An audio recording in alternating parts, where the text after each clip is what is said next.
Hey everybody, thanks for coming back. I remembered my book this week. I remembered that I wrote a book and that it is available places. It's called Power Beats and Rhymes. It actually deals with everything that I'm going to be talking about on this channel. So the idea of power and stories and how this is now seeped into advertising and branding and a whole bunch of stuff.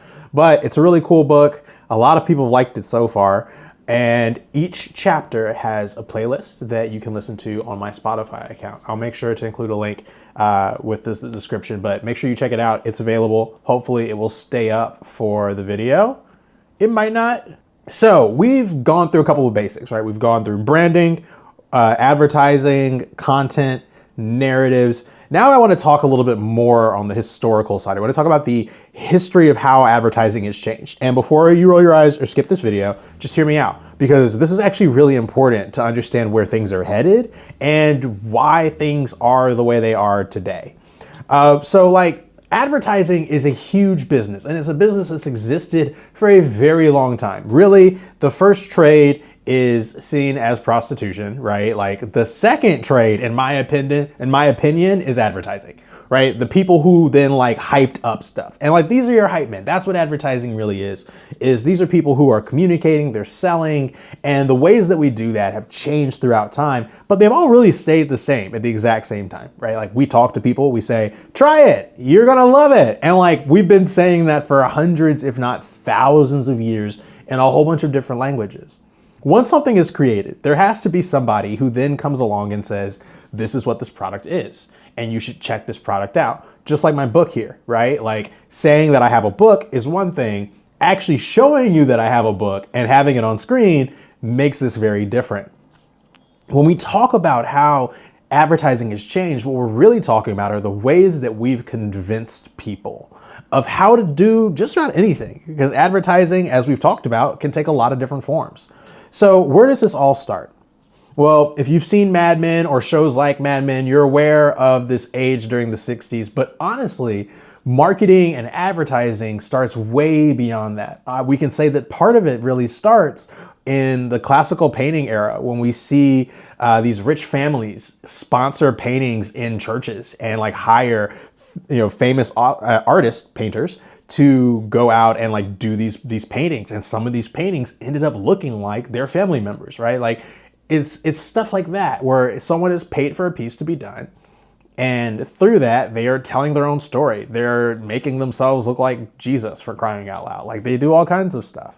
In marketing in America, we can really start to see this take place in the 1900s. Like it happened in the 1800s, but like really we're talking about like hand painted signs, like the very simple stuff. When things really become like a machine and a monster, it's a lot later. Really, when we get into the 1900s, into the 1940s and 50s, we really see advertising start to take off. And one of the best examples that we see with advertising is for cigarettes. Cigarettes were super popular. Smoking was super popular. And when you have a few brands that are really running everything, it comes down to advertising to make the distinction in quality and product and all those pieces that, while, yeah, we know those things, like no one's thinking about when they're buying a pack of cigarettes. So you have a few brands and they need to distinguish themselves. They need to set themselves apart. And so they reach out to what are known as advertising agencies. And if you've seen Mad Men, you've heard of Madison Avenue. It's where a lot of agencies on the East Coast got their start. There are several agencies all around the country, but they're advertising agencies, and they are the masters of sell. Now, back in the day, this came down to a few ways, or as I'll probably call them, channels. These included TV, radio, and print. Now with print, it gets a little bit more complicated, but TV was really straightforward. It's video, right? Audio is radio, which you're able to hear on broadcast radio. And then print was magazines, newspapers, and in some extents, billboards or similar things, posters, that kind of stuff. But that's what advertising was. And you have to think about it from the user perspective. A lot of times we separate these two worlds. But if you're the consumer, the customer, right, then the way that you saw ads was when you watched television, when you read the news on a newspaper or magazine, or when you listened to something on the radio. But other than that, for most of your life, you're not seeing a lot of additional signs or other things that are telling you what to buy or what to think or who to vote for. And when you did, they were pretty small because it was really expensive, right? Printing was expensive, video was expensive, like all of these things costed a ton of money. And so there really weren't that many ways to sell your product out there, right? Well, as time has gone on, we've developed more ways, right? We had the internet start in 1989. We see Facebook really come in its own in 2004. And if we could break down some of those eras, we see another change in advertising. So like going up through the 90s, we had the beginning of what we call digital ads. These were ads that were available on websites where just like you could pay for an ad in a newspaper, now you could pay for an ad on a website. And that's really how it was pitched, right? No one really thought much more of it. But the accessibility thing is completely different. There are a lot more people who are able to go to a website than were able to actually find the newspaper or the publication or the magazine. And so something that's called impressions or views becomes really popular. We start talking about how many people are able to go to these websites, how many people are going to see your stuff. And as the internet became more and more accessible, more and more available in people's homes, then it also meant that these ads were more available. So let's break this down. What does this mean? Now we have a whole new way of communicating, whether it's on a computer, right? Later it becomes our phones, it becomes all over the place. But this first starts with things like email and basic websites. By the time we get to 2004, we have social media. 2005 is YouTube's golden year. And so at that point, now we're in an age where people are posting their own stuff to social media. They're posting online, so they're online more. So it's not just that they're watching TV and listening to the news, but they're now on this other platform. And over time, people start to spend more of their time there. So much so that some of the traditional ways that we used to look at advertising kind of get folded in. When we talk about TV advertising today, you can still buy advertising time, and you have to. Like it's a 30-second purchase or a 15-second purchase. It's a rotation of how many. I'll get into media buying on another one. But like, you have those moments, right, where you're going to get started there.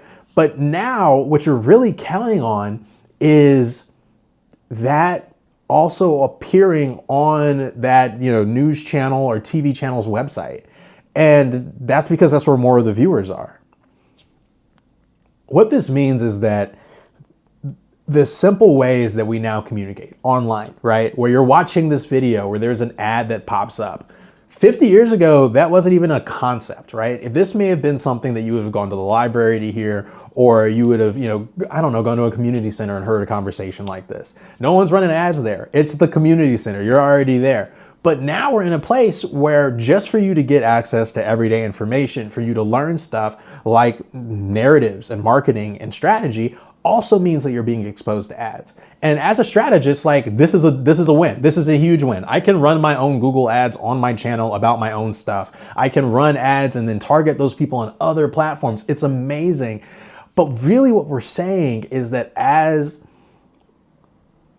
our world has become more connected, as we've found new ways to communicate with each other outside of just regular TV and radio channels and signals and whatnot, we've become more communicated, and a key aspect in that whole thing has been holding up these systems through advertising dollars, through spending money to make money, through telling your message by saying, read all about it, standing on your soapbox, and begging for attention. And it's having huge impacts, right? When we talk about people's attention span, part of that actually comes down to the ad. It comes down to the loudest thing that they're hearing. When I was younger, and especially for a lot of kids, if you had commercials in the early 2000s, babies would cry during the TV shows. The commercials would hit, and a lot of the babies would stop crying because the commercials were louder. Is because it caught their attention. That mechanic hasn't gone away. In fact, it's happening more and more and more than ever before. Whether you see this or like you see an ad or something, I don't know what's going to pop up in this video, but like if it gets cut by an ad, right, it's triggering that exact same thing that's begging for your attention, which has been the base mechanic of all advertising from when it was radio and TV to hand-painted signs. We're trying to catch your attention. We're trying to get you to pay attention to us, and we're trying to get you to do the thing we want you to do. The only problem is everything's becoming an ad. And when everything becomes an ad, the ideas about truth, about that we have a shared experience kind of go away, because now I can show you an ad and the next person who watches this video may not ever see that ad. And like, that's difficult. That's super challenging to deal with, because how are we supposed to get to know one another if everything around us is an ad trying to get us to buy something? And now in this digital world, it's all targeted, right? We're talking about stuff that is based off of your learning behaviors, off of your usage behaviors, off of the way that you engage online. And so you're just getting to see a whole lopsided world, all because advertising originally started with getting your attention. We're not checked on this. No one ever says like, hey, marketers, slow down. Like no one's ever coming for the marketers.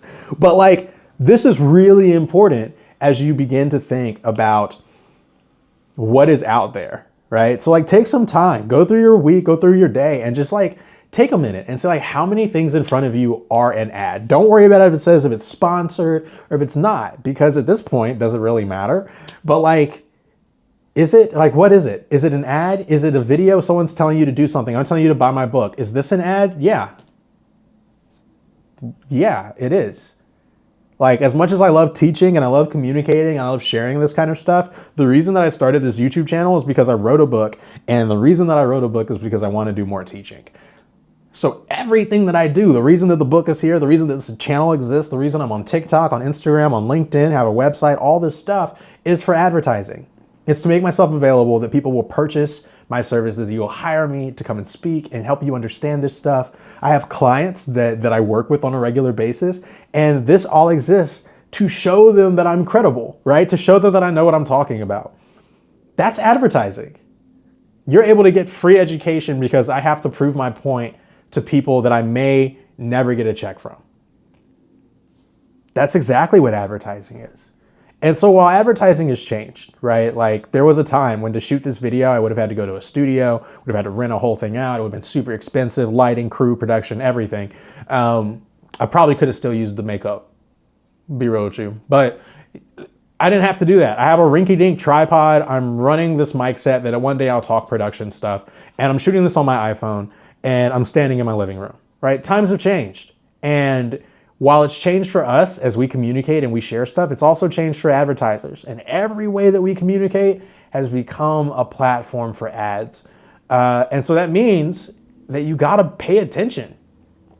If you're getting jerked every which way, then like, you gotta take some onus and like really come down and say like, all right, if I don't wanna be jerked around, then I have to kind of stand on my own.